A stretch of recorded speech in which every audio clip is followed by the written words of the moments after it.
Apparently, Italian food comes with more rules than a medieval church, and breaking any of them might summon a grandmother with a wooden spoon. People think they know Italian cuisine because they've seen a pizza box or survived a tourist trap spaghetti special. But the real thing is a labyrinth of traditions so intense it makes tax law look casual. And the wildest part, locals act like all of this is common sense, as if everyone should instinctively know that ordering a cappuccino afternoon is basically an international incident. But don't worry, that's just the surface level chaos. What's underneath gets much stranger. Keep going. You're not even close to the part that'll ruin your next trip to Italy. 1. Italians don't cook.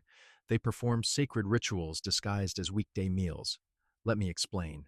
While the rest of the world is microwaving leftovers like gremlins, Italians treat a bowl of pasta the way museums treat Renaissance paintings. Touch it wrong, stir it wrong, or, God forbid, break the spaghetti in half, and suddenly you're a cautionary tale whispered in local markets. I once watched an Italian grandmother glare at a tourist who salted the sauce instead of the pasta water. Her expression said, "I have buried people for lease." And the best part? Italians act like all these unwritten commandments are so obvious that even a houseplant should know them. Tourists show up thinking it's just pasta and leave understanding they've been violating ancient law. And trust me, this is the gentle part. It only gets more unhinged from here. 2. The cappuccino rule isn't a rule, it's a national personality test. Order a cappuccino afternoon and watch every nearby Italian transform into a disappointed parent. The logic? Allegedly, milk after lunch is bad for digestion. Meanwhile, these same people will chase a three-course meal with a shot of Amaro that tastes like herbal cough medicine mixed with a dare. But no, the milk is the threat. It's hilarious. Tourists think they're just ordering coffee, but in Italy, they're unknowingly declaring themselves gastronomic anarchists. The judgment is immediate, silent, and morally devastating. Some baristas won't even argue. They'll just make the drink while performing the emotional equivalent of filing for divorce. And the hypocrisy, Italians will proudly drink gelato-sized cappuccino lookalikes at home, but in public, absolutely not. Wouldn't want to spook the ancestors. 3. Italian menus aren't menus, they're trapdoors for the uninformed. Tourists walk into a trattoria and think, wow, pasta, simple. But each dish is actually a cryptic puzzle designed to test whether you've done your homework or you're just another culinary tourist who thinks Alfredo sauce is real. Spoiler, it's not. You order spaghetti with seafood and ask for cheese. Congratulations, you've unlocked the local outrage ending. Italians will stare at you like you just asked if the Leaning Tower leans on purpose. And the best part? They'll correct you with calm, polite confidence as if they're performing community service, which, in their minds, they are. Because Italian food isn't just food, it's a centuries-old catalog of regional pride, family feuds, and passive-aggressive culinary warfare. And you, dear tourist, just walked into it face first. 4. Serve pasta overcooked in Italy and you might accidentally start a diplomatic incident. Al dente isn't merely a preference, it's a national identity. If the pasta bends willingly, it's basically a hate crime. Italians treat overcooked pasta like the culinary equivalent of stepping on a Lego, painful, unnecessary, and deeply personal. I once heard a chef describe mushy pastas as what sadness tastes like. Meanwhile, tourists proudly announce they boiled it until soft, unaware they've just confessed to a felony punishable by collective eye rolling. And yet Italians somehow claim this has nothing to do with snobbery. Sure. And the Mona Lisa is just a doodle. The truth is simple. Al dente pasta bites back, and Italians love a relationship with mutual respect. Soft pasta, that's just surrender. 5. Pizza in Italy is treated with more respect than most world leaders. Walk into a Neapolitan pizzeria expecting extra toppings, and you'll be stared at, like you suggested replacing the Colosseum with a shopping mall. Italians don't customize pizza, they interpret it. Adding pineapple? You might as well request exile. Meanwhile, tourists show up wanting barbecue sauce spirals and stuffed crust, blissfully unaware they're offending 300 years of culinary architecture. And here's the twist: Italians do break the rules when no one's looking. Homemade abominations, frozen pizzas, midnight snacks that would make their ancestors weep. But in public? Oh no, in public they guard tradition like it's state secrets. The hypocrisy is delicious, unlike that pineapple you tried to sneak in. 6. Tiramisu was invented recently, but Italians retell its story like it came down on stone tablets.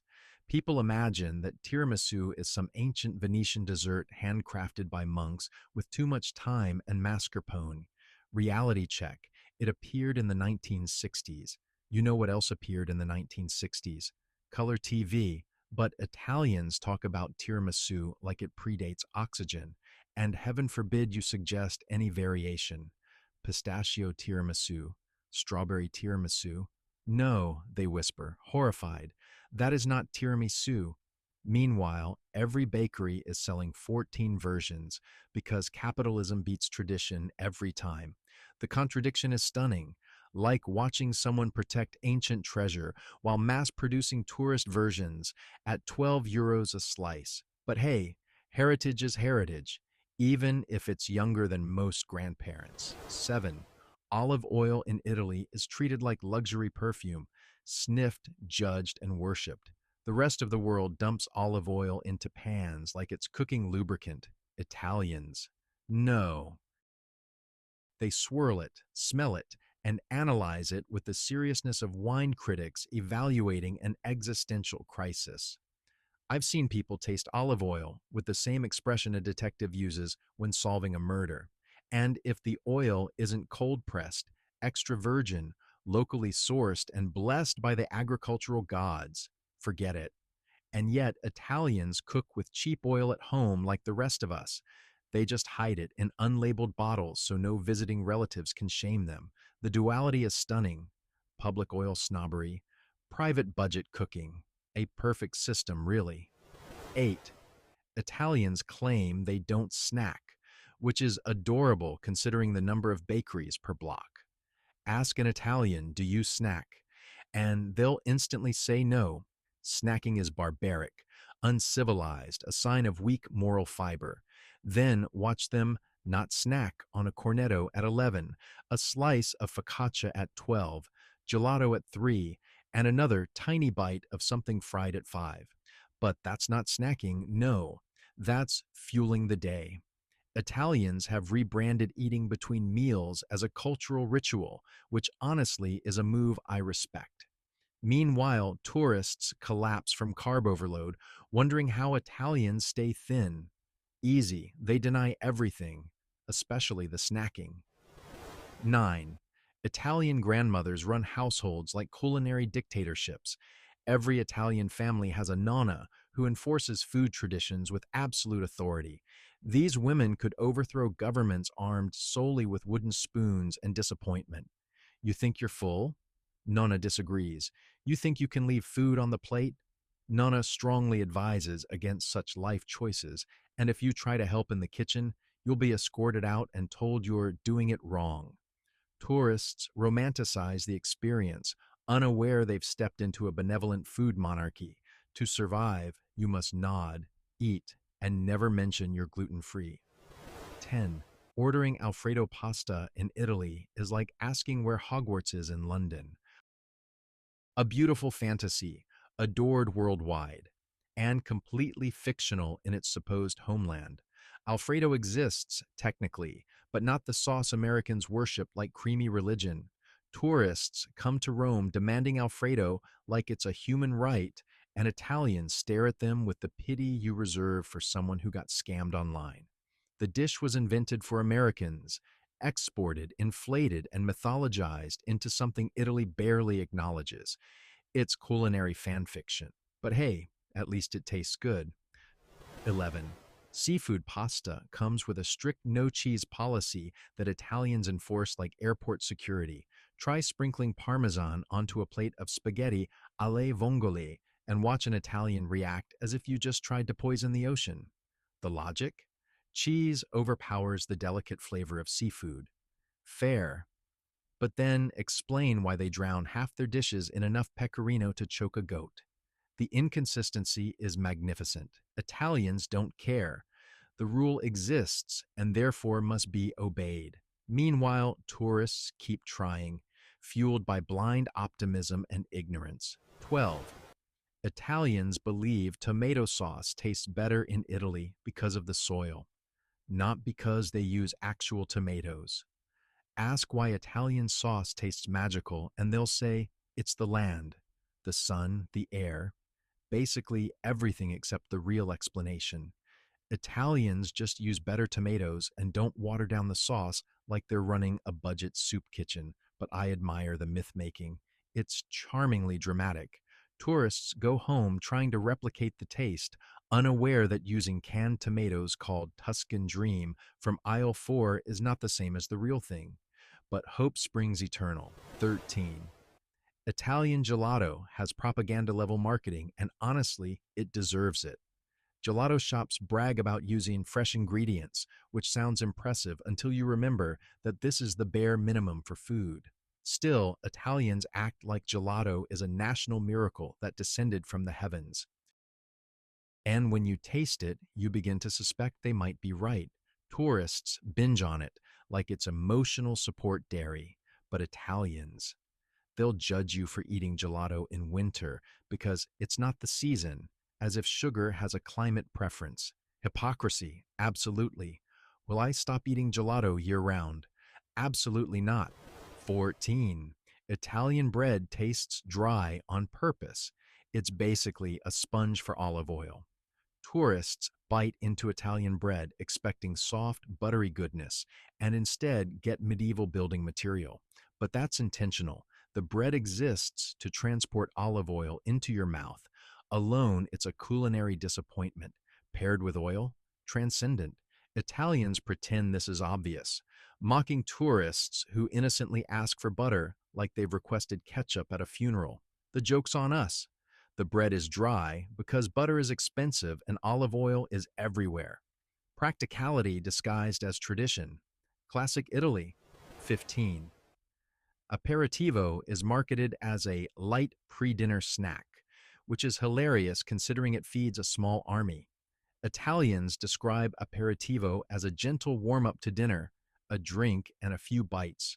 Meanwhile, bars serve buffets that look like Vegas brunches: pasta, meat, salads, fried things, entire pizzas cut into squares for snacking. Tourists fill their plates, thinking this is dinner, but Italians insist it isn't.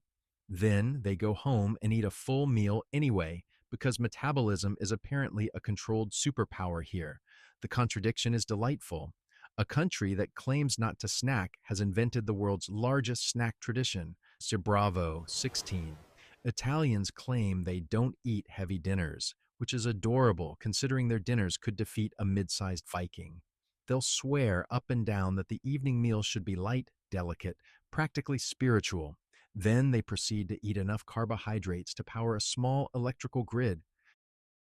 You sit there thinking the pasta course was the meal, but no, that was merely a warm-up, a polite handshake before the real event.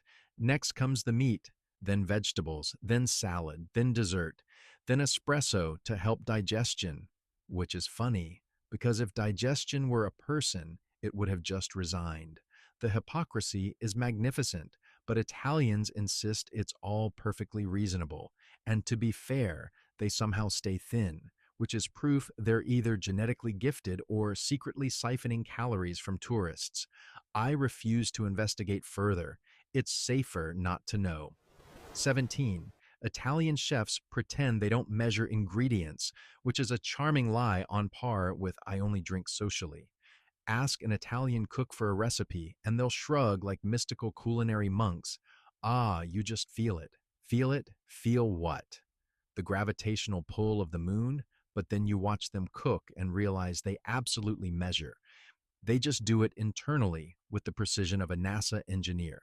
A pinch here, a handful there, all perfectly consistent every single time.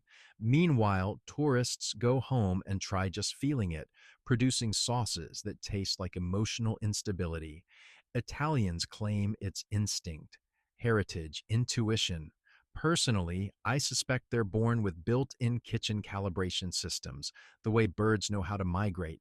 And yes, they'll deny this too, because being vague makes them feel superior. And honestly, they've earned it. 18. Italians say bread is just bread, but treat stale loaves like rare archaeological artifacts that must be repurposed into something delicious. Anywhere else, old bread gets tossed, ignored, or used as a weapon during marital disputes. In Italy, it becomes bruschetta, papa al pomodoro, ribollita, entire dishes built around giving expired carbohydrates a second life. Italians call it cucina povera, but honestly, it's more like cucina overachiever because only Italians could take yesterday's brick and turn it into something five-star restaurants charge $18 for. And they talk about it like it's no big deal.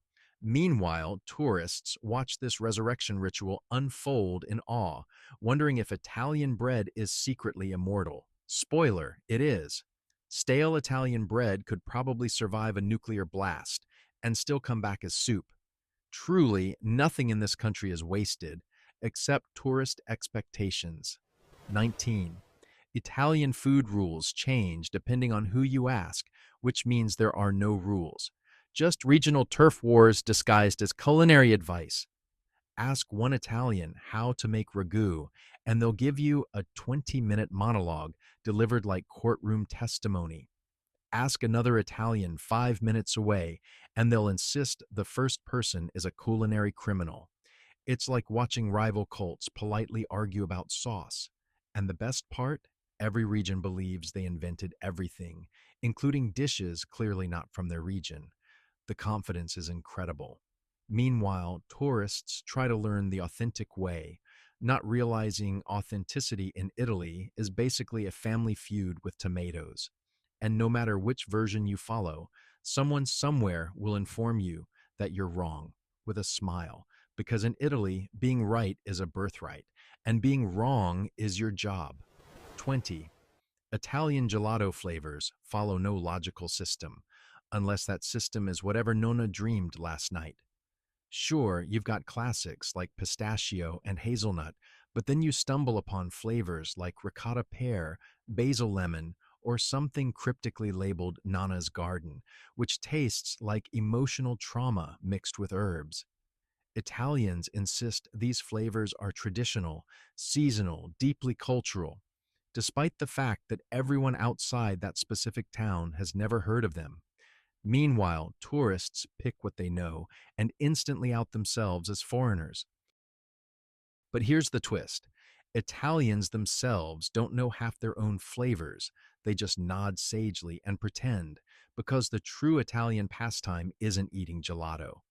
It's pretending you understand gelato better than everyone else. 21. Italians act like pasta shapes have strict cosmic destinies, as if the universe collapses when you pair the wrong sauce. According to them, each shape has a purpose, which sounds suspiciously like the kind of line people say when they want to feel superior. Rigatoni goes with hearty sauces, orecchietta goes with vegetables, spaghetti pairs with light things. And if you mess it up, Italians won't yell. They'll simply give you that tragic, disappointed expression usually reserved for relatives who join pyramid schemes. The wild part is that no one really knows who made these rules. Did they come from ancient Roman scrolls? A bored grandmother? A pasta cult? Who can say? But Italians follow them religiously, while tourists blissfully throw any sauce on any shape like unhinged anarchists.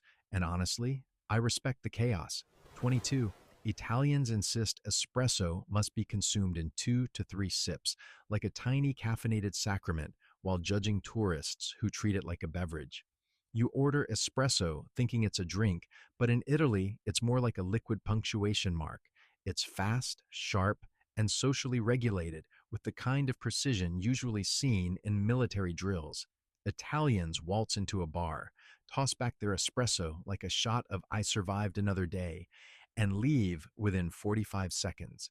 Tourists sit down, stare at the thimble-sized cup, and try to stretch it out like it's an evening at a Paris cafe. This is a mistake. Italians will watch this with quiet horror, like you're performing an autopsy on their national identity, and don't even think about adding sugar too slowly. They're timing you. 23. Italians treat food seasons with the intensity Americans reserve for sports playoffs. Ask for a dish out of season, and Italians react like you suggested putting ketchup on the Sistine Chapel. They'll tell you, very politely but very coldly, that it is not the time. Artichokes, spring, chestnuts, autumn, tomatoes, summer, everything else. Impossible, unacceptable, not natural. Meanwhile, supermarkets sell everything year-round anyway, but Italians still pretend they can only eat what the moon goddess allows.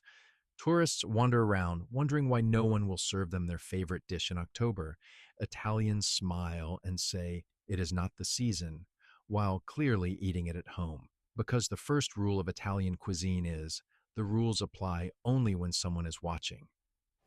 24. Every Italian claims their nonna makes the best food, and shockingly, they all believe it with cult-like conviction. You'd think statistically someone's grandmother would be mediocre. Impossible. Not in Italy. Every nonna is apparently a Michelin star chef who could win cooking competitions, blindfolded with one hand making gnocchi and the other swatting away misbehaving grandchildren.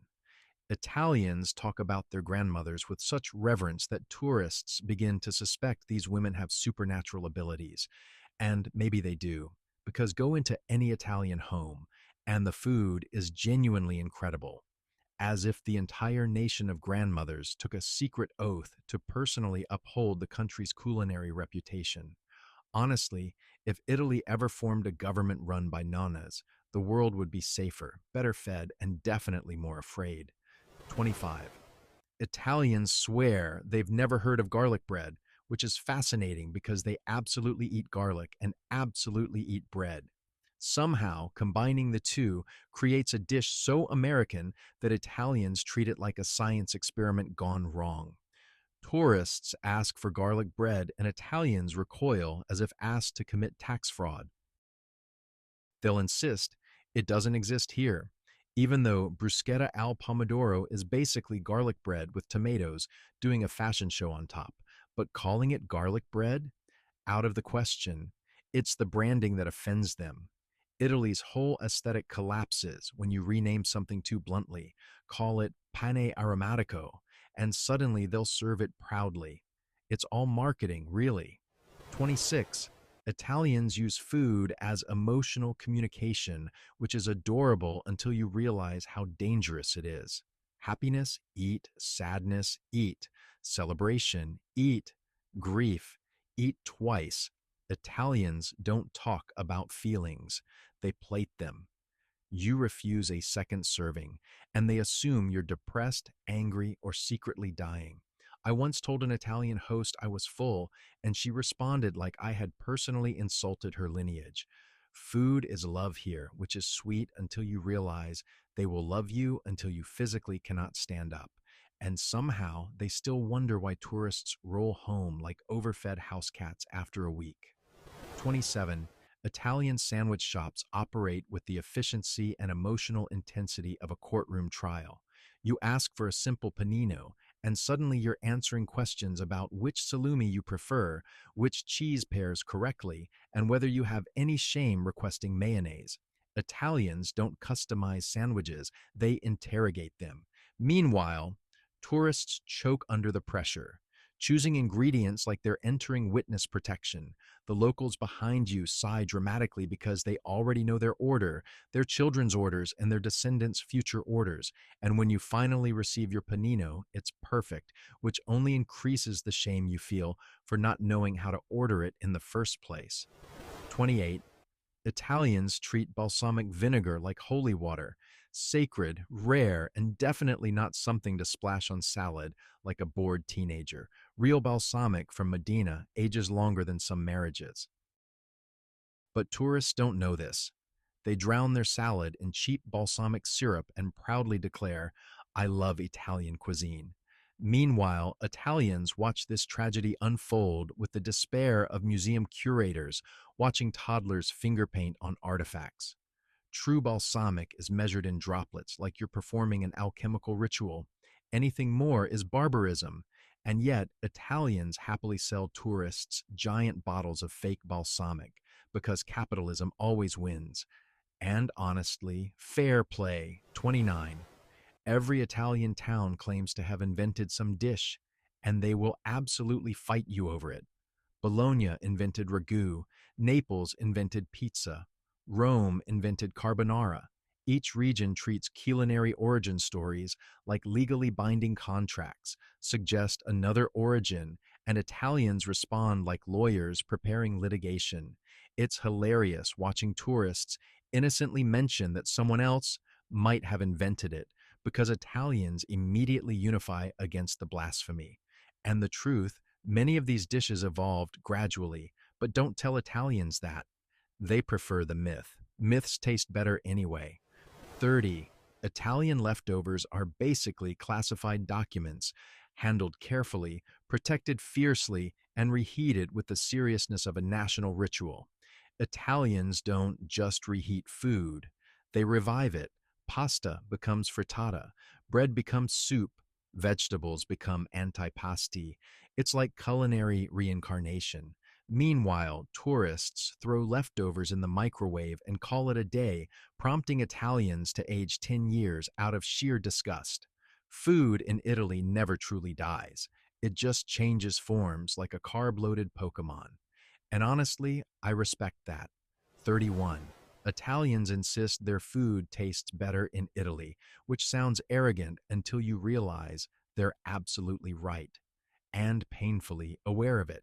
Tourists come home and attempt to recreate the dishes they loved, only to end up with something that tastes like betrayal.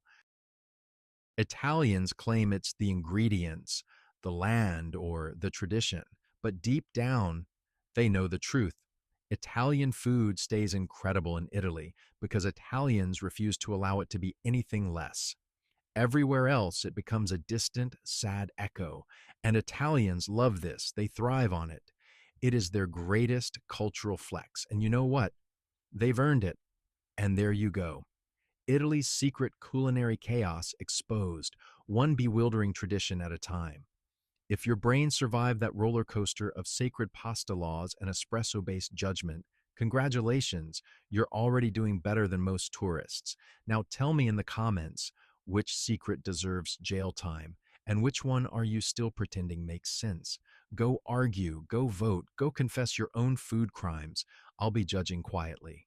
And hey, if you want more glorious nonsense like this, you know what to do.